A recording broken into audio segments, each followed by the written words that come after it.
At tayo po ay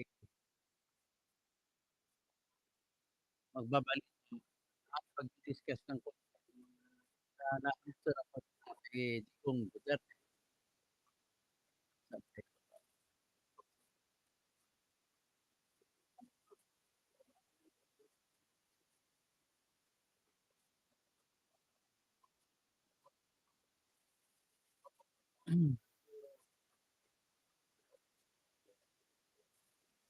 Okay,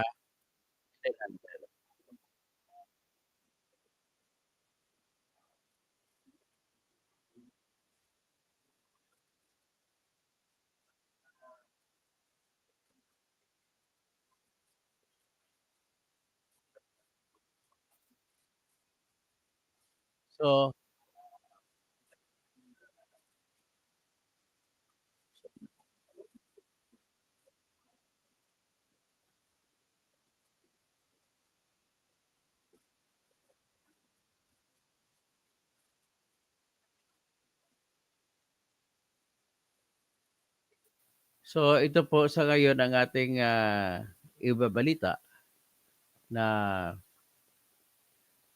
huli na si Tatay Digong. At siyempre maraming yung mga namatayan, magbubunyi din kahit papano ang iniisip ay makakuha ng katarungan. At ang siyempre ang makagrupo naman naniniwala kay Tatay Digong ay siyempre mag-iiyak, maraming iiyak diyan. Maging emotional ng lahat nito. So, sa ngayon ay nangyayari po ay dinala muna siya sa Villamor Air Base. Sinundo siya sa terminal ng airport. So ngayon, dadalhin siya ngayon po sa Villamor Air Base. At ang ayon kay Senator Bongo ay anuhin muna siya ng i-medical muna siya. Pero hindi pa klaro kung ano bang warrant of arrest ba yun o hindi kasi may narinig po ako na hindi raw warrant of arrest ang ginamit na hinuli siya. At siyempre Interpol naman yun. May Interpol kasi dito sa Pilipinas na opisina. At once na iyan po ang mag-request sa ating bansa, walang magagawa ang bansa natin kundi tumaliba. Sumunod ang leader ng Philippine National Police na nag-implement na umiskort sa Interpol ay si Major General Nicolas Torre na siyang hepe sa ngayon ng tinatawag na Criminal Investigation Division. So, sa ngayon ay medyo kalmado naman kasi alam ko, napipil ko na foregone conclusion natanggap na ni Duterte. Kahit sa Hong Kong pa siya nung nagsalita siya isang araw, ay sinabi niya na natanggap niya. Tanggap niya na yung naarestuhin siya. Sabi niya, nabalitaan niya na mayroong arrest warrant laban sa kanya, pero nabalitaan niya na natanggap niya na. So, number one po na mga at least makapagbigay ng ngiti sa kanilang mga labi yung mga kamag-anak po ng mga namatayan. Siyempre, hindi rin papahuli dyan si Senator Antonio Trillanes. Kasi siyempre, makita naman natin kung gaano nagingit-ngit sa galit mula nung araw pa. So, which is, sana hindi, walang emotion dito makikita. Kailangan idaan lahat sa maayos na usapan. At hindi ko pa rin alam kung dadalhin ka agad ito sa International Criminal Court sa The Netherlands. Kung ganun mangyari, nag-abroad din si Tatay Digong, ihanda ang kanyang visa, ihanda ang kanyang passport. Pero hindi pa yan, mahaba pang tatahakin yan. Naalala niyo ba si Arnett Tevez na inaristo ng Interpol sa Timor-Leste?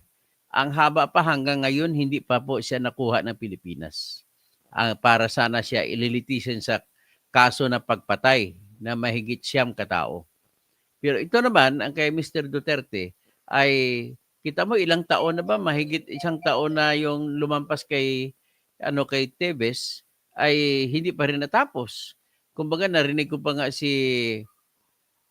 Secretary Remulla na parang nagrereklamo siya na parang madaya doon sa Korte ng Timor-Leste. So dito, makikita niyo po sunod ang bakbakan dito sa korte. Magsasampa ito ng petition sa RTC Manila itong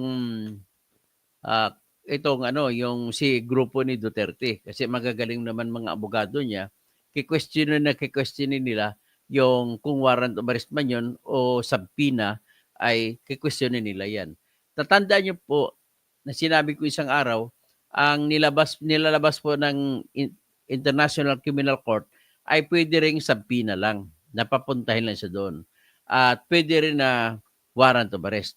So ngayon kung warrant of arrest, ano ang pipiliin ng International Criminal Court? Depende po sa ina-apply ng Office of the Prosecutor. Pero pwede rin, sa diskarte naman nila ni Duterte, ang unang mangyari po, bakbakan sa Regional Trial Court ng Manila. Bakbakan yan. Siyempre, kikwestiyonin lang, hindi kikwestiyonin yan ang regularidad ng warrant of arrest. Kung may basihan ba, may probable cause o wala, ay hindi na kikwestiyonin yan. Ang kikwestiyonin lang kung may papel ba talaga o certified true copy ba, at siyempre Interpol lamang ang nag-serve. Sa tingin ko, wala pang kopya na original copy ng warrant of arrest ang Interpol. So, raradyo o i-email pa yan sa International Criminal Court at ipapadala rito sa Pilipinas ang original copy. Ganun po ang mangyayari niyan. So, huwag kayo masyadong excited at matagal pa pong bakbakan ito. So, ngayon, sabi ko nga, naalala nyo dun yung extradition kay Mark Jimenez, ang tagal bago, halos mag-isang taon bago siya pinadala sa Amerika, kung saan ay siya ay kinasuhan ng illegal campaign contribution na nagbigay siya ng pera kay Bill Clinton. So ito naman, naalala nyo si Arnie Teves sa Timor-Leste hanggang ngayon, mahigit magdadalawang taon na, hindi pa rin siya na ipabalik sa Pilipinas. So ito, expect a fear court battle nito. Fearsome court battle. So ngayon, matindi ang bakbakan nito, aabot pa itong labanan sa korte hanggang sa Supreme Court. Ganon po ang expectation nyo. So meanwhile, sa ngayon, ay kinarga siya sa van na bitbit ng Philippine National Police kasama ang Interpol na agent or International Police at dadalhin nga siya doon sa Villamor Air Base, Villamor Hospital at ipapacheck, checking ang kanyang health. At kasi siyempre, ugad-ugad na, may tungkod-tungkod na. So kung fit to medical siya, pwede niya rin gamitin ang medical reason para makarequest siya sa korte sa Pilipinas na huwag siya muna idadalhin sa Netherlands. Ganon po ang pwedeng posible niya gagawin. Second ay, pero i-fight out nila yan, sigurado yan, nakikita ko na ang gagaling ng abogado niya. Sigurado, questionin ng todo yung talagang papel ba yan, genuine ba yan, yan lang ikot-ikot ang usapan sa korte kung genuine ba yan. At dahil hindi na alamin kung tama pag-issue ng warrant of arrest, medyo mabilis yan konti, pero mag-motion for reconsideration pa sa Regional Trial Court, siyempre mga 2 hearing lang o 3 hearing sa RTC, mag-issue kagad ng decision ng RTC in 30 days. So pagkatapos,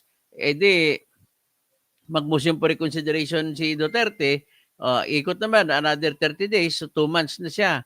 So pagkatapos niyan, kung decision ng RTC ay ipadala siya sa the Netherlands, may karapatan pang umapila si Digong Duterte, si President Digong Duterte, doon sa Court of Appeals. So sa Court of Appeals naman, aabutin ng siyam-siyam yan, siguro 6 months.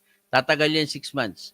So, pag matalo siya sa Court of Appeals, ay mag-apila siya, mag-motion for reconsideration siya, another sa mga 6 months nga. So, kung matalo siya sa Court of Appeals, akyat na naman siya sa Supreme Court. At kikwestiyonin ngayon yung regularidad ng papel. Okay? So ganun po ang nakikita sa Supreme Court, 6 na buwan din. So 6 na buwan sa Court of Appeals, 6 na buwan sa Supreme Court, 1 taon na. Tapos sa RTC, mga 3 buwan. So, 1 year and 3 months ang expect ko na tatakbo yung sa korte. So, pagkatapos, at alam naman natin na from the very start ay kini-question na ng kampo ni Duterte na ang jurisdiction or yung kapangyarihan ng International Criminal Court sa kaso sa pag-aresto sa kanya. Siyempre, ang narinig naman natin ang argumento nila at argumento rin ni Minardo Guevara na sinasabi na walang jurisdiction ang International Criminal Court sapagkat daw ay nag-withdraw na noong March 17, 2018 ang Pilipinas. Si Duterte rin nag-withdraw sa ICC. Pero may batas sa Article 27 ng Rome Statute ng International Criminal Court na kahit sino na miyembro o kasapi ng International Criminal Court ay pwedeng mag-withdraw. Kaya ginawa, nag-withdraw. So na nag-withdraw, i-deposito mo lang doon sa UN Secretary General, doon sa New York, sa Rockefeller Building. So pag may sumitin na doon, makonsidera na ngayon na mag-withdrawn ang Pilipinas pero hindi pa epektibo, 1 year pa mula nung araw. So nung araw na sinumiti ay March 17, 2018. So ang ending is March 16, 2019. So kasi nakalagay po sa Article 27, pag mula sa araw na sinumiti mo po ang withdrawal, magbilang ka ng 1 taon para yun po ay epektibo na withdrawal. So ngayon, ang argumento naman ng mga kampo ni Duterte ay dahil sa nag-withdraw, wala nang kapangyarihan ang International Criminal Court para humawak sa kaso laban kay Duterte. Ang pangalawang argumento nila, nung nag-withdraw siya ay, tingnan yung petsa, March 17, 2018. Pagkatapos, nag-anunsyo si Prosecutor Fatou Bensouda na April 2021 na siya nag-file ng kaso na humingi ng authorization mula sa pre-trial chamber ng International Criminal Court. Nabigyan sila ng kapangyarihan na mag-imbestiga sa kay Duterte at iba pa. So ngayon, pagka gano'n ang mangyari, ang ginawa naman ng International Criminal Court, pinayagan si Fatou Bensouda at nag-umpisa na nga ang dapat sa investigasyon. Pero ang problema ay kinwestiyon pa yan ng government ni Bongbong Marcos at hindi doon sila pasasakop sa International Criminal Court. Kaya po kinwestiyon nila at umapila pa yung Philippine government sa pag-uutos ni Bongbong Marcos doon sa appeals court, so appeals chamber. So sa appeals chamber, sa 5 judge nag-dissent. Ibig sabihin, iba yung decision ng isang judge na walang jurisdiction daw ang Pilipinas. So magandang istorya to. Pero ang 4 na judge ay may jurisdiction daw ang International Criminal Court. Ang argumento nila ni Minardo Guevara, wala na pong jurisdiction. Bakit? Kasi nag-apply po ng authorization pag-investigate ay tapos na po, naging final na ang hindi pagiging miyembro ng Pilipinas. At yun ay naging final noong March 16, 2019. So kung nag-file siya ng hingi ng authority noong 2021 ay wala nang kapangyarihan ang International Criminal Court para mag-entertain daw kuno ng hinihingi ng Office of the Prosecutor ng ICC sa kaso ni Duterte. Kasi nga ang effectivity na hindi na member ng Pilipinas ay March 16, 2019, pero nanghingi sila ni Fatou Bensouda ng authority para imbestigahan si Duterte at iba pa noong April 2021 na lang. Yan ang kanilang argumento. Pero nanaig yung argumento na pinayagan ang kinatigan ng appeals court ng International Criminal Court, na appeal chamber palang tawag doon, na mayroong jurisdiction ang International Criminal Court dahil po nakalagay po o nakasaad sa Article 27 ng Rome Statute or batas ng International Criminal Court na kahit sinong bansa ay pwedeng mag-withdraw sa ICC na hindi na magiging kasapi. Pero kung hindi na mag-withdraw, epektibo niya ay magiging epektibo ang hindi pagiging member 1 year mula nung sinampa. So sinampa ni Duterte ang withdrawal ay March 17, 2018. So ano ngayon? Ang katwiran naman ng nag-argumento na pinanigan naman ng appeals judges, sinabi nila, ang pinag-usapan lamang po dito ay yung mga krimen na nangyari mula nung araw na nagiging kasapi ang Pilipinas sa International Criminal Court, which is November 1, 2011. Hanggang sa araw na member pa rin ang Pilipinas sa mga krimen na nangyari hanggang sa araw na yun. Ano yung huling araw na nangyari ang krimen na kinukonsidera ng International Criminal Court? March 16, 2019. Therefore, sabi ng International Criminal Court, lahat na kasi ang kasong ito ay patungkol lamang sa mga nangyayari sa loob ng November 1, 2011 hanggang March 16, 2019, pasok pa rin ang lahat. Kaya may wrong jurisdiction. So ngayon, dagdag pa niyan na hindi binanggit ng International Criminal Court, pero alam ko rin, kasi nag-aaral din ako sa International Criminal Law doon sa Rome Statute, na sinabi diyan sa Rome Statute, ang International Criminal Court po, hindi kagaya sa local court sa Pilipinas, yung korte, at mga korte sa ibang bansa, mayroon pong tinatawag na prescription. Ano ibig sabihin ng prescription? Kagaya sa murder sa Pilipinas, pagdating ng 20 years, hindi mo na sa pwedeng kasuhan ang taong pumatay sa tatay mo o sa kapatid mo. Pero sa Rome Statute, wala po forever. Habang buhay ka, pwede kang sasakupin ng International Criminal Court. Okay? So wala rin silang tinatawag na double jeopardy. Hindi kagaya sa Pilipinas, may double jeopardy. So wala din silang tinatawag na immunity from suit. Ang presidente sa Pilipinas, kahit pumatay pa ng tao, ay hindi siya pwedeng hulihin at ikukulong kasi may immunity from suit ang presidente. Okay? Pero sa International Criminal Court, wala kang immunity. Zero yan. So, tingnan mo nga si Putin nga, pinasahan ng warrant of arrest. Ang problema lang, hindi ma-implement sa Russia ang warrant of arrest kasi hindi rin miyembro ng International Criminal Court ang Russia. At kahit na may Interpol doon, siyempre sino ba naman ang matapang na Interpol doon na kukontra kay Vladimir Putin? Wala.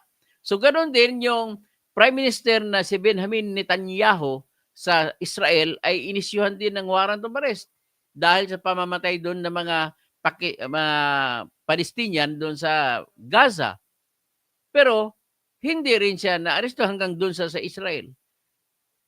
Ganon po ang sitwasyon. Kaya dahil sa nagpalabas ng ng warrant of arrest ang International Criminal Court laban kay Netanyahu at sa mga opisyal ng Hamas, ay nagalit si Trump at dineklara ni Trump na lahat ng mga pera ng mga opisyal ng ICC o di kaya ng ICC mismo na makikita sa Amerika ay i-freeze at binawalan niya ang ICC na pumasok sa Amerika.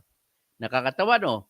Ngayon, ano bang history ng ICC? In the beginning, ang ICC po sinimula ang nag-suggest niyan, ang bumuo niyan ay Amerika, USA pa ang gumawa ng panukala na yan. Pagkatapos matapos na, ang Pilipinas po, mayroon tayong karangalan dyan sa panahon ni President Ramos, yung mga magagaling natin sa law ng mga tao, sila po ang sumali sa pagsusulat ng batas ng Rome Statute para sa International Criminal Court. At 4 lang po ang krimen, ang klase ng krimen na pwedeng tanggapin ng International Criminal Court. At sa 4 na yan, pasok po ang krimen na inaakusa kay Ginoong Duterte. So ano yung 4 na krimen? Ang unang, genocide. Ano ba yung genocide? Pagpapatay ng isang tribu.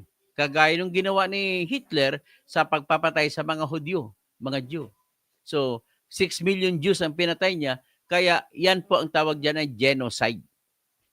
Pangalawang kasalanan, krimen na na may sakop o may authority ang International Criminal Court ay war of aggression. Ano yung war of aggression? Yung ikaw ay bansa, presidente ng isang bansa, inutusan mo mga sundalo mo, lusubin ng isang bansa, aggression yun. Hindi pwede. So, makukulong ka dyan. Pwede kang ililitisin ng International Criminal Court. Tapos, ano pang iba na pangatlong krimen? Yan yung tinatawag na war crimes. Ano yung war crimes? Halimbawa, may gera tayo sa China. Kung nahuli na natin ang mga Chinese na mga sundalo, wala po tayong karapatan na patayin. Hindi mo pwede patayin. Bagkos, i-prisoner of war mo, pakainin mo, ilagay mo sa maayos na bilangguan na para walang malalabag na karapatang pantao. Kagaya ng karapatang mabuhay, karapatang makakita ng sinag ng araw, karapatan na maka-exercise. So lahat yan ang karapatan ng tao ay ginagalang kahit po ay sundalo siya ng ibang bansa, nakaaway ng ating bansa, pero may obligasyon ang ating bansa na alagaan ang mga bilanggo ng kalaban. Okay? So ngayon, pag pinatay mo yan sa gera, sumuko, kulong ka sa International Criminal Court. Next, pang-apat na krimen na sakop ng International Criminal Court, ito po yung sakop ang kasong inaakusa kay Ginoong Duterte. Ano po 'yun? 'Yun po yung crime against humanity. Crime against sa mga katauhan, ng mga tao, pagkakatao. So, pero maraming klase 'yan. Ang isang klase diyan ay murder. So, crime against humanity by reason of murder. At mahigit sa tansya sa report ng Office of the Prosecutor sa ICC ay hanggat 30,000 ang pinatay sa panahon ni Duterte. At nakasiguro naman ako, nasa 30,000 na yan, kung 30,000 ba yan, pero ang inamin ng PNP ay 5,000 plus lang. So ngayon, sigurado naman tayo na walang partisipasyon si Duterte dyan na pumatay kahit sino dyan. Pero hindi po yan ang elemento ng krimen. Ang krimen pong ito ay ganito. Pag ikaw ang may control sa isang programa na nagdulot ng isang crime against humanity, ikaw po ang number 1 na ikukulong, paparusahan. Kaya si Duterte kasi presidente, siya ang nagpapatupad sa pamamagitan ni Ginoong Bato de la Rosa, na senador, tumatakbo ngayon, at saka nang umalis siya sa pamamagitan ni Ginoong Oscar Albayalde. At kasunod, sino pang kasunod nun? Nakalimutan ko rin sino sunod sa kanya. Si Gamboa. So makasama pa si Gamboa, si Kaskulan. Problema si Camilo Kaskulan ay namatay. So ngayon, ang mangyari niyan ay ang elemento lamang ng crime against humanity, murder, ang titingnan natin kung meron ba talagang probable cause. Kung titingnan natin, may probable cause kasi nga nagpalabas nga ng warrant of arrest. Ano ba ang proseso sa International Criminal Court para magpalabas ng warrant of arrest? Ang proseso po roon ay mag-a-apply. Wala pang kaso yun ha. Ibang klase sa Pilipinas. Kailangan may preliminary investigation muna ng prosecutor natin at isumiti sa court at ang court saka pagtapos na ng preliminary investigation, saka pa lang ang court magbigay ng warrant of arrest. Dito naman sa ICC ay kahit hindi pa tapos ang investigasyon, at any time, kahit magsimula pa lamang ang investigasyon, ay pwede nang humingi ng warrant of arrest ang Prosecutor's Office ng International Criminal Court ng warrant of arrest. Or pwede din silang humingi ng subpoena, ipasubpoena kung sino mang mga tao. Kaya yung nirequest ng International Criminal Court na 5 mga opisyal kasama si Karamat, General Karamat, kasama si Colonel Leonardo, kasama si Oscar Albayalde, kasama si Bato, at kasama sa isa si Mata ba yun, na general, na siyang hepe ngayon ng PIDEG, Philippine Drug Enforcement Group. So, PNP Drug Enforcement Group pala. So ngayon, pag pinasabpi na lamang, ay pwedeng pupunta lang doon, hindi na aristuhin. At kung ikaw ay lagi lamang nagpapakita, hindi ka naman aristuhin.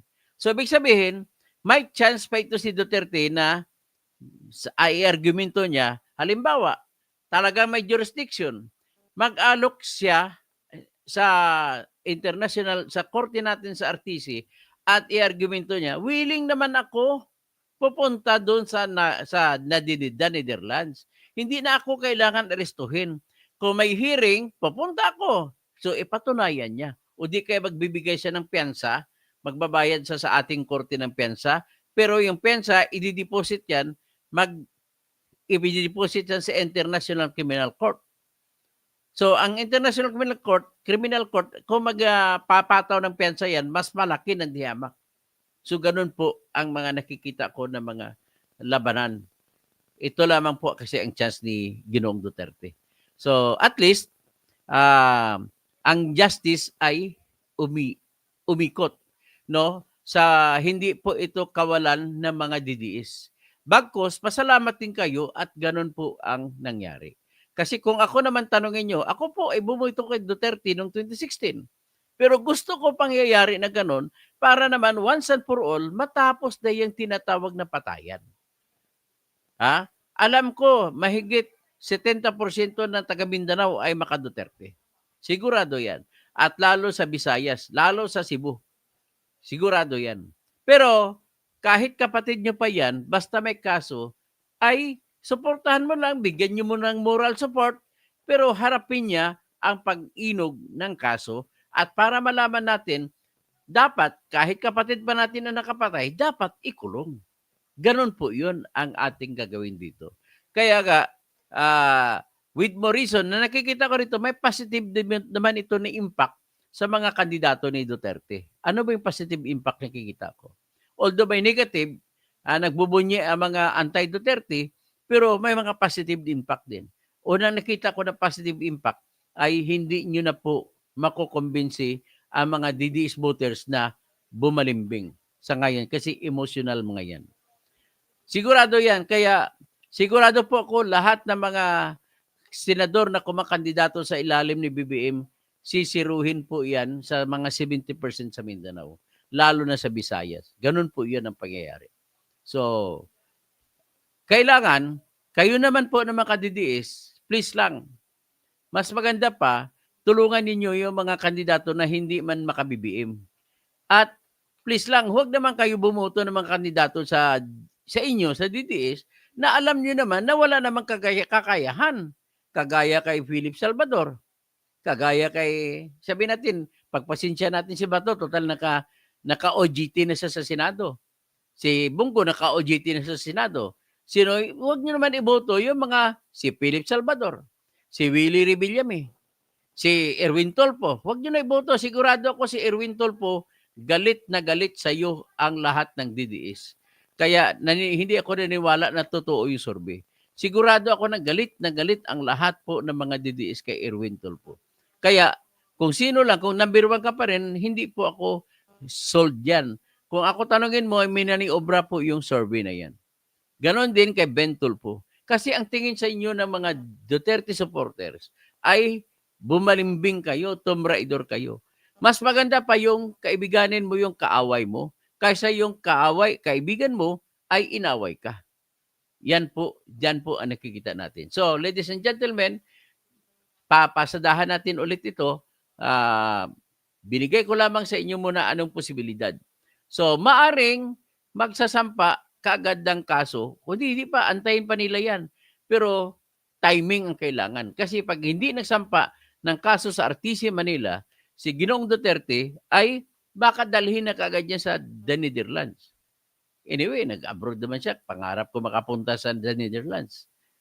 Pero anyway, what is important is let justice be served. Ang justice dito, justice din po sa mga namatayan na 30,000.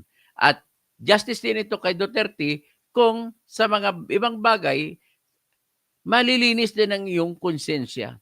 Kung ikaw ay humingi ng kapatawaran na ikaw ay hanggang diyan ay kagaya ng pag ikaw humingi ng patawad, wala dang pinag-iba diyan kay Zacarias na humingi ng tawad kay Hesukristo. Kaya sa mga gano'n din sa mga pagariakan, mga pakatakan diyan sa BARM, relax ka mo mambo. Tano pagkaproblemahin si basta ang importante, patuloy nyo lang inyong Ramadan. At God intervention din ito nangyari na masyadong sinikreto yung tinatawag na ICC na warrant of arrest. So ang kasunod niyan, ang tinitingnan ko, baka magkaroon naman ng pagpalabas ng warrant of arrest sa ibang mga tao. Most likely, vulnerable dyan, si Bato de la Rosa. Kasunod dyan, si Bongo. So, maaring mangyari, mananalo man sa pagkasenador si Bato at si Bongo, pero baka hindi makaupo kasi arestado sila ng ICC. At kasama din dyan si Sara Duterte.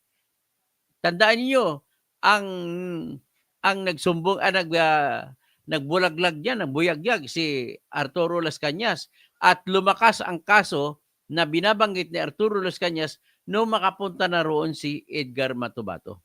So, magbibigay aral po ito sa lahat ng mga leader natin na huwag naman kayo mang-api ng tao. Tandaan niyo po, ang inyong pwesto ay utang ninyo sa tao na bumoto sa inyo. At kung kayo binoto, huwag po kayo magmamayabang. Ikaw, Erwin Tulfo, Rapi Tulfo, masyado kayong mayabang. Huwag kayo magmamayabang. Ang buhay nyo sa ngayon ay hiram lamang.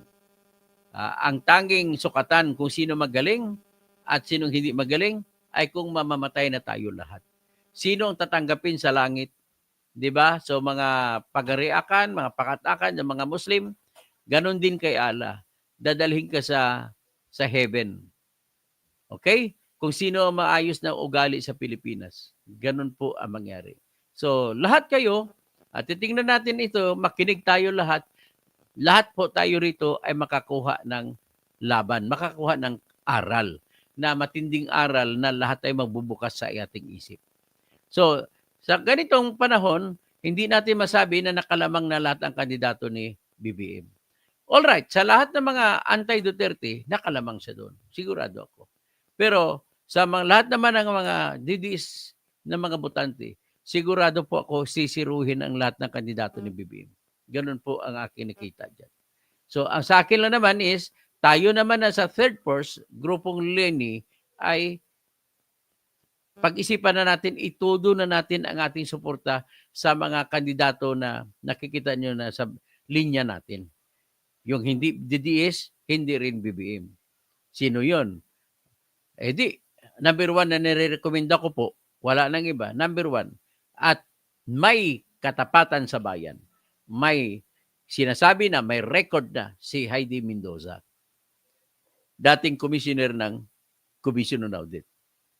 Siya po ay naging isang maayos na auditor.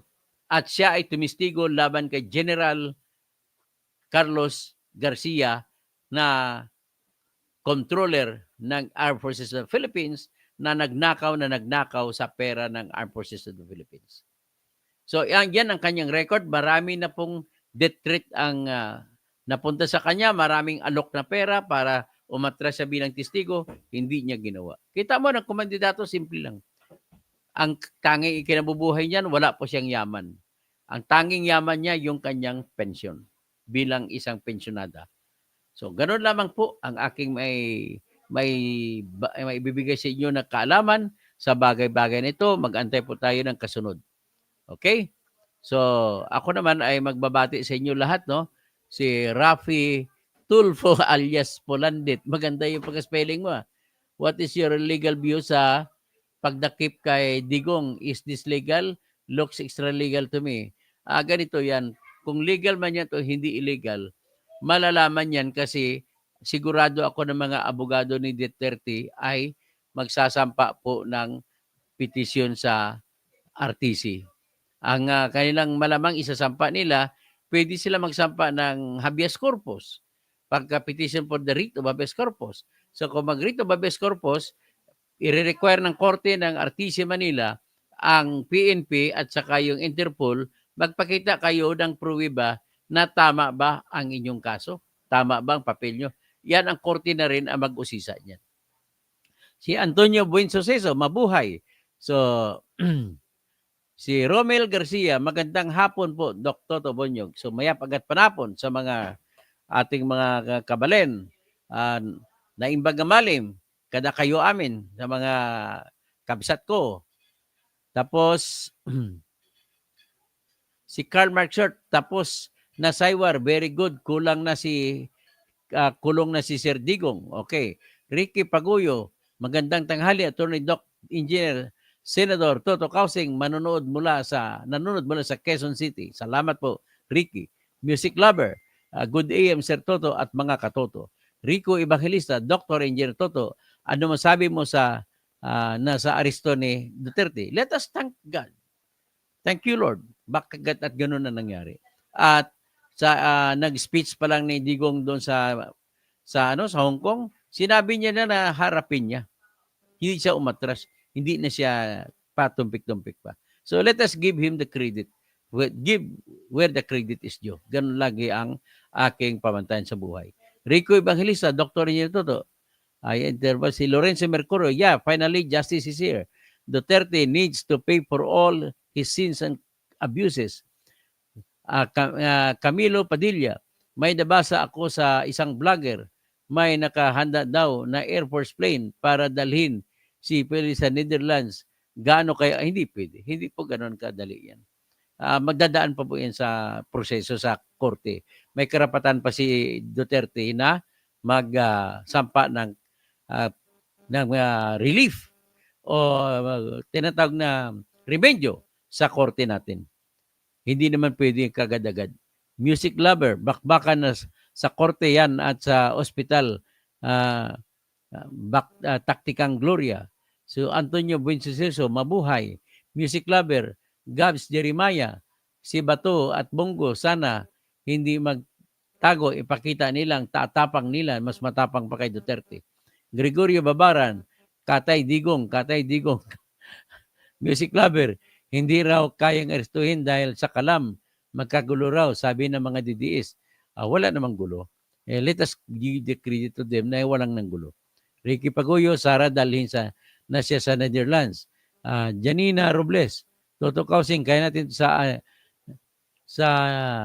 oo, na-aresto na at naisilbi ang warrant kanina, madaling araw mula sa ICC na hindi po madaling araw. Kanina lang po naisilbi. Matagal na yan dito ang ICC na warrant of arrest, pero kanina lang naisilbi. Iba yung pag-serve, iba yung pag-aresto. Pag-aresto din ang sa-serve.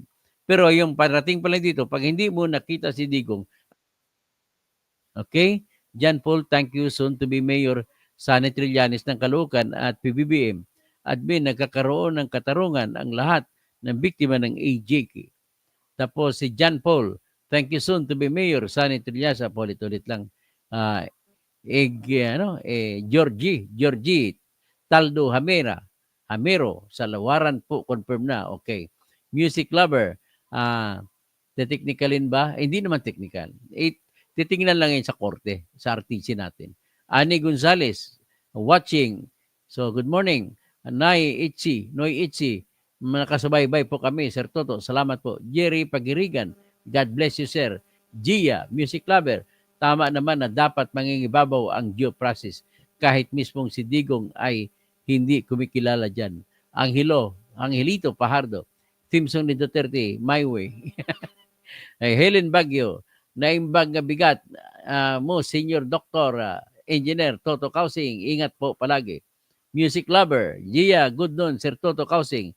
Judy Lao, aga, Doc Toto. Tatapusin ko bukas ang kwan mo, papel mo ha. Si Ben Gonzaga. So Ben, call me Ben. Kasi ang kailangan ko, Ben, yung testigo mo, interviewin natin. Ha? Idadagdag natin, i-email natin sa International Criminal Court. Mayong adto, Attorney Toto, Bunyog, Kausing, mabuhay po kayo. Maraming salamat po. Edita Obidencio. Dapat kidnapping yan. Akiro Bundok. Akiro Bundok, ayan ang sinasabi ni Digong, ICC ang tagal nyo, baka mamamatay na ako, di pa nyo ako maaresto.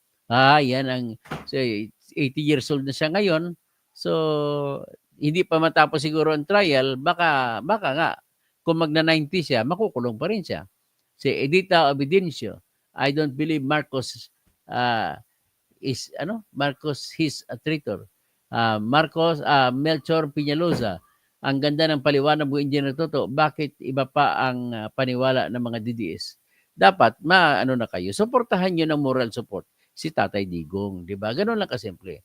Akero Bundok, Edita Obidencio, Nikolai Ruskov, diretso na ibigay yan sa si Digong nyo sa mga Interpol po, parang ginawa niya ng isang African president. Hindi naman kaagad-agad yan. John Paul, thank you soon to be Mayor Sani Trillanes. Panimes Datsima, while all of these are going on, nakukulong ba siya? Siyempre, nakukulong siya sa ngayon. At sa malamang sa ospital yan, hospital arrest. Akiro Bundok, bakit naman people power? Anong gagawin? Walang people power. Gigabyte 45. Si Robin Padilla, iwan kung sasama, sabi niya, sasama siya. Dito natin susubukan si Robin Padilla. Marby Rivera, kawawa si Tatay Digong. Gregorio Babaran, ang ibig sabihin, Dr. To, pwedeng magkaroon ng compromise agreement. Hindi, walang compromise agreement po dito. Joel Shatton, bakit ba kayo galit na galit kay Digong? Hindi ba kayo happy sa mga adik? Ay, hindi naman, nagalit tayo dahil may maraming pinatay. Kahit adik pa yan, Joel Shatton, may karapatan din mabuhay yan at gagaling din yan. Okay? Kung mga tulak yan, ikukulong lang natin. Ganoon na kasimple. Bernardo Minjula, good morning, Kabunyog. Senator Dr. Attorney Engineer Toto Kausing, watching in Barangay Commonwealth. Nikolai Ruskop, epic fail. Ang gagawin sana nila, Digong nyo, ambush me. Jonathan Abillanida, thank you very much. ICC, job well done. Finally, justice is served. The Filipino people is proud of you, ICC. More power and God bless. So, Jelly Robles, Marilo Fabian, Orlando Romano, tapos Antonio Almonte, tapos Music Lover, Jelly Robles, Jonathan Abillanida, thank you, Bunyog, Sir Toto. Tapos Lando Kalimlim, sana nanlaban para dinanas niya yung ginawa sa maraming pinatay na walang kalaban-laban. Marilo Fabian, Music Lover, Kerry Buzz, sana po makakahingi tayo ng help kay Trump. Nikolai Ruskop, request daw ni Digongyo, ibaba siya sa tarmac, parang ala Ninoy Aquino. Gagawin sana pero hindi natuloy. Ayaw daw ni General Torre. So, Luar at Napaz, Zapanta. Raul Zapanta, very enlightening. Thank you very much, Engineer Toto. Tapos, Akiro Bundok, 2011 to 2019, member pa ang Pinas. Yes, tama po kayo. During that time, PRRD ay nasa power. Kaya kasama po sa kaso niya ay yung mga nangyaring patay sa Davao City. Tapos, Gregorio Babaran, nakikita ko makikipagpasundo ang Duterte camp sa Marcos government habang hindi matatransfer. Mukhang malabo na po yan. Akiro Bundok, di ba galit si Digong sa USA? Once, since na panahon niya, ngayon, hingi kayo ng tulong. Ay, hindi naman pwede makialam si Trump yan. So, Mario Santos, God is good. So, Lon Sioye, salamat po sa iyong palipad. Si Tom Cruise, hello Dr. Kausing, watching from Los Angeles. Helen, buti nga kay Digong, di ba katoto? Opo naman. Cesar Irarte, pinatikim mo pa mo sa ang lupit ng sarili mong gamot. Ngayon ay oras na. Oras na magpasya. Hatubos na ang oras mo. So, Amil, Muti, Talib. Tapos Lorna Makawili, hello po. Sri, you're totally correct. Ang DDS, sinisisi nila si PBBM. Hindi sila makakaintindi at di nila maintindihan. Jess Del Rosario, hindi po ba kasali yung waiting period na 1 year sa coverage? Hopeful, nakasali na po yung 1 year ka period sa coverage ng pag-withdraw kasi March 17, 2018 po sila nag-withdraw. So 1 year, March 16, March 17, 2018. So March 16, 2019 ang katapusan. Yan ang 1 year. So Hopeful Horizons, di nga muna nila pinakain ng senior citizen. Senior citizen dapat may discount si Tatay Digong. No? May discount. Kahit sa kulong, may discount din. Araceli Miyamoto, Engineer Toto Kausing, sana tuloy na yan. Hindi sana fake news. Salamat po at tuloy-tuloy na. Nakita natin. Ron Agoncillo, just like genocide. Antonio Almonte, sino ang isusunod? Ay, yan, maghula tayo siguro. Maghula-ulaan tayo. Laro tayo ng hulaan. Quincy Drill, di na ba gumagana Supreme Court at Congress? Kung di nila kayang litisin si PRRD, might as well palitan na lahat. Charlie Magmuhico, gandang araw, Attorney Toto, watching from Region 5. Maray na hapon. Charlie Mojico, George Trismaria, Sir Toto, finally, Duterte is done. Justice will be served. Matagal pa yung kaso. Magdadasal lang tayo muna ngayon. Hindi pa serve, hindi pa justice is served. Music lover, sana Bato, Bongo, Sara at matapos na dating opisyal na Digong sa PNP ang susunod. Star Apollo, medyo kakalma na matapos maaresto si Digong ng ICC 2 to 3 weeks lang. Magiging normal na sitwasyon, pwede na rin arestuhin unti-unti ang mga nanggugulong hardcore na mga DDS at mga sangkot. Crispin Rivera, Mayap Agat Panapon, Dr. Engineer Toto Bunyog Kausing, mabuhay po kayo. Mario Santos, let's celebrate na nahuli na ang pugita, ang susunod, ang mga galamay. Jonathan Abillanida, well said, Sir Dr. Toto Bunyog Kausing. So, Jerlyn Patawig, nanlaban ka ngayon ng ginawa mo nung makapagyarihan ka. Melchor Peñalosa, sana sumama na si Bato at si Butiki. Rosendo Rivera, justice to all AGK victims. Rosendo Rivera, Jonathan Abillanida, no one is above the law. So, yan tinatawag na the long arm of the law will eventually catch you. Yan. Tapos, Mama Lisa Daday, straight vote kami sa DDS. Ranks lang. Tapos, Rosinda Rivera, ranks lang. Jeffrey Tinuliga, wala na positive impact kasi dadayain ang eleksyon. Jonathan Abillano, second batch of ICC, be ready. Watch out. Wait and see. Mamalis, Daday, Miguel, kala ko sabi mo, na-fake news tayo nung una kasi unang-una pa kimi-kimi sila. Yun lang, walang nangyayari. Pero all the while, may suspetsa ako. Kaya nag-vlog ako kanina na talagang nanghinala ako na meron talaga. Pero ang problema lang, pinagpahula nila tayo. Ha? Sabi nila, Jack Maawatan, sabi ng Ilocano. Ikaw pala ang fake news. Ay, hindi naman, Miguel. Amiel Muti Talib, pwede yan. Hindi illegal arrest, pero if McCoy style, malabo yan. May due process. Music lover, hindi makapagyabang ang mga DDS na sa kalam ngayon. Pwede pa kayong magyabang. Hindi, sa boto yan nila dadaya, ang dadaanin, hindi sa ano.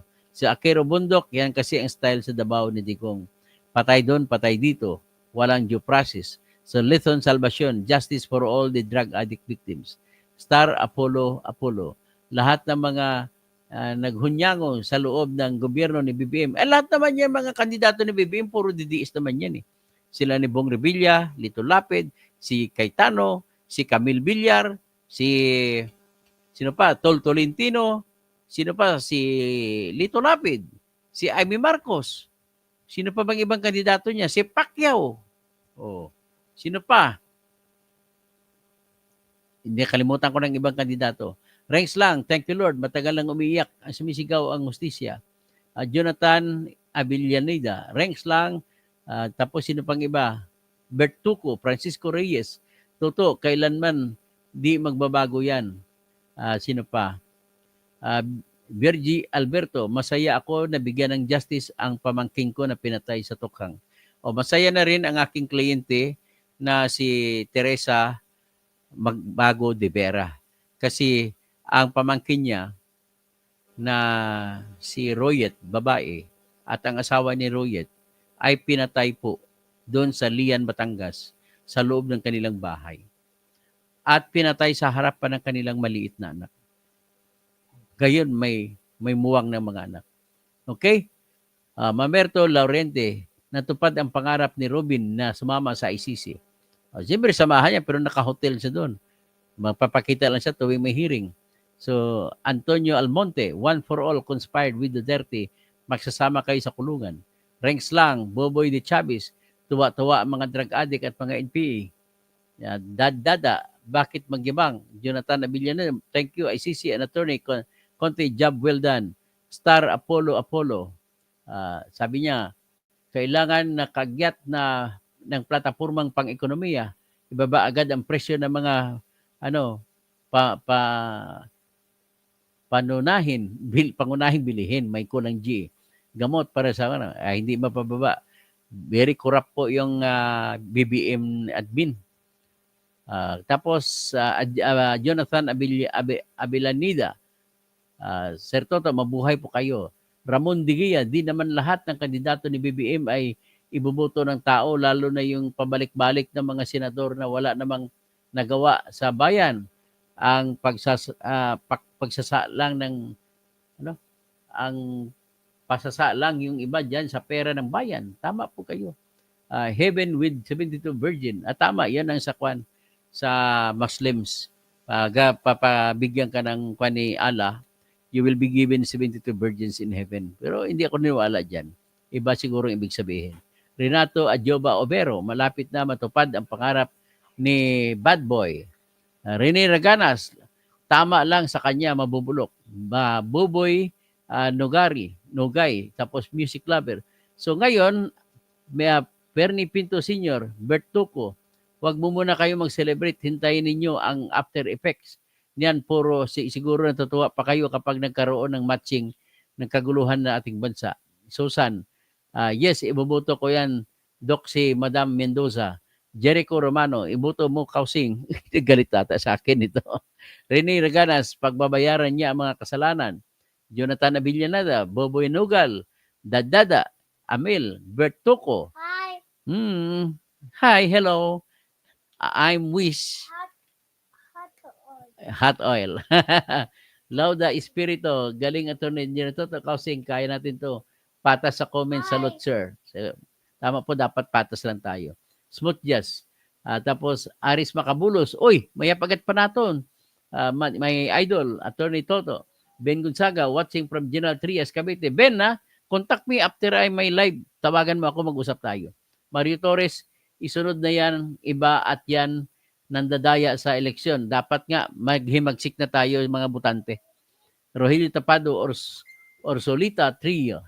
Good day po, Attorney Engineer Toto Bunyog. Bunyog, itulungan yung Bunyog party list ha. Drawback Vibranium, masaya po ba kayo na huli si Digong? Wala po bang violation ng inyong dadaan po yan sa korte. Don't you worry. The court will not allow. Arlene Paras, good noon po, Engineer. Rosemary Jacintos, Dadada, kaso sabi ng EC may legal base ang ICC. Tama. Ang Sapo-Sabong Bicol, mabuhay ka Katoto, watching from Pleasant Hills, California, USA. Music lover, si Rems lang, Sam Daniel, sa Miss Daisy, sasagutin kayo ng taong bayan sa elections. Rems, Rogelio Tapado, tapos Mir for Game. Hindi yan Interpol kasi wala sa Interpol website. At siyempre, style nila sa Interpol website, hindi naman nila nilalagay yan dyan. Siyempre, may secrecy game yan eh. Kasi kung alam, hindi na umuwi si Digong. Bertuco, dapat huhulihin na rin at ikulong yung mga politikong magnanakaw sa pera ng bayan. Gregorio Babaran, kung makulong si Bato at Bongo at manalo pa sa Lalan. Ang problema dito, malamang mananalo pa si Digong sa Davao City bilang mayor. Anong mangyari? Na-aristo na siya. Magiging mayor dyan ang anak niya, si Basti. Ranks lang. Sunod, hulihin si Bantag, Tebes Roque. Yan ang hindi niya nahuli. Sazi Lo, magkagulo ang sambayanang Pilipino if dalhin sa Hague si Duterte. Hindi naman siguro. Hello po, music. Rupert Maxales, hanggat walang freedom of information law, walang justice iniquity na pinag-uusapan. Okay? So, is gas, GOAT, Ultimano, breaking, lilipad, nasa Netherlands, hindi kong wala po. Amil Muti Talib. Tapos Mario Torres, sana nga po para malaking aral na yan sa mga politikong abusado. Ranks lang. Tapos Wonder Mike, good afternoon, Dr. Toto Kausing. Bertuko, nangyari ang mga bagay na ito dahil sa mga taong magnanakaw sa pera sa bayan.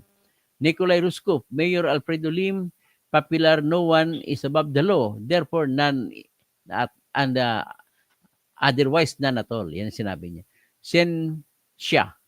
Ang result ng botohan sa appeals chamber 2-3. 2-3, tama. I stand corrected. Yvonne Villanueva, tama po kayo dyan, Mr. Bert Tuco. Tuco pala tawag mo sa akin. Toto po. Ay, iba pala, Bert Tuco pala. Si Rings lang, dapat ding kalimutan mga pinatay sa peke at madugong drug war. So, Rings lang. Tapos sa drawback vibranium, Bertuco. Si Bertuco ito. So, hintayin din natin ang mga resulta ng kasong na isasampa sa Korte Suprema. Cynthia Manalo, Domingo Ligario, Dr. Engineer Toto Kausing, good PM, watching from Surigao City. Good to hear na naaresto si FPRRD. Alfredo Biana, mga buwang na makadidiis. Jody Lao, Senyor, iyakan mga didiis. Carlos Salas, wag naman magkantyawan para naman wala ng away-away tayo. Total pare-pare naman tayo Pilipino. Francisco Martin Larrazabal, okay sir. Tapos Sonor, umalis tayo sa ICC kasi alam ni PRD gagawa siya ng massive drug war. Ramon Borcelo, may araw din ang mga abusado sa pwesto at mga kawatan sa pwesto. Pompi Nicolin, bakit sinasabi niyong maraming pinatay si Digong, convicted na ba? Ay maraming namatay, maraming pinatay. Siyempre, ang sa mata ng ICC, siya ang utak noon kasi siya ang presidente. So, malala na ngayon, sabi ni Bertoco, ang operasyon ng droga sa ating bansa. Si Ilan Makala, baka gusto ni Digong magtago dito sa Marawi. Marami siya mapagtaguan na bahay nito na wala pa nakarating dahil sa nangyari sa Marawi siege. Alam ko, dugong Maranao doon po si Duterte po. Music lover, tandaan nyo ang mga didis, hindi basta-basta. Anthony Yubienko, tuwang-tuwa si Kapersi sa langit. De Los Santos, Aldrin Cao, Bert, malala talaga kasi mismo sa loob ng CCTV hall ng Davao City, may mga adik na hindi kakaya kasalanan ni Marcos yan. Rinaldo B. Santos, I hope and pray mag-report si Digong. Wilma Hadap, watching from HK, justice for the family who died. Tapos Artemio Makawili, good morning po. Roel Singe, Hang Banga, Toto, ano ba yan? Okay, Celine Sandao, illegal detention, walang warrant of arrest if you check sa ICC website. Tapos, Wonder Mike, gusto ko si General Albayalde ang makulong. Elmer Payahay, Panginoon, pag may alam, bandang araw siya ang husga sa atin dahil kasalanan natin. Danilo Magno, dapat magbunyi ang mga Pilipino. Tapos hello at pinabayaan na sana tayo ng pandemic. Hermes Polioso, matuloy din.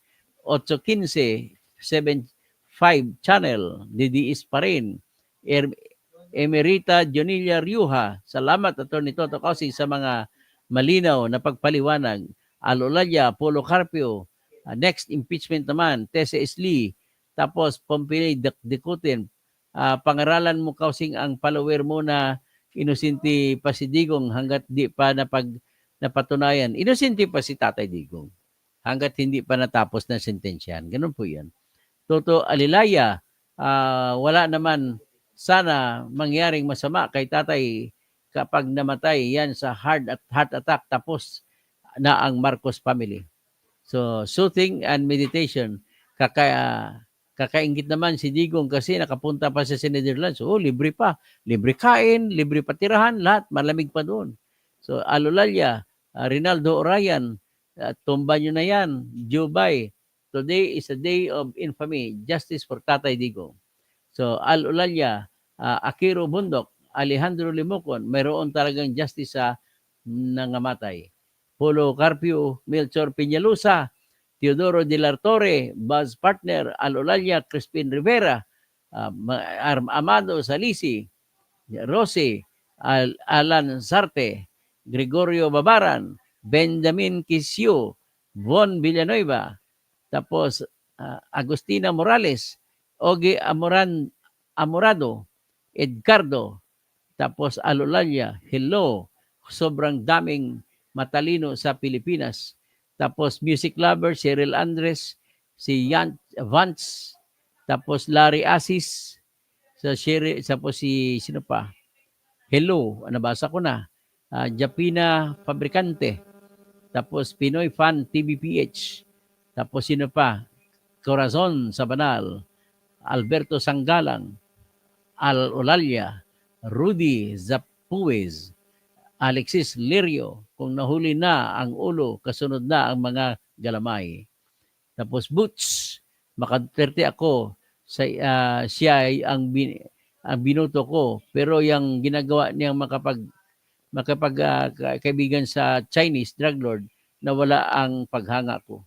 Hello, welcome, what now? Frederick Iloro, good afternoon, Idol Toto Kausing, ang boses ng masang Pilipino, the best, good health, salamat po. Vance, Bantayan, ang Kumilik, tapos Eric Enrico Valdecantos, tapos Alberto Sanggalang, nabasa ko na, Roderick Marquez, sino pang iba? Daybreak Vibranium, tapos sino pa? Amado Salisi, Teodora Macalya, sino Ani Gonzales, Feliano, susunod yan si Bato naman po.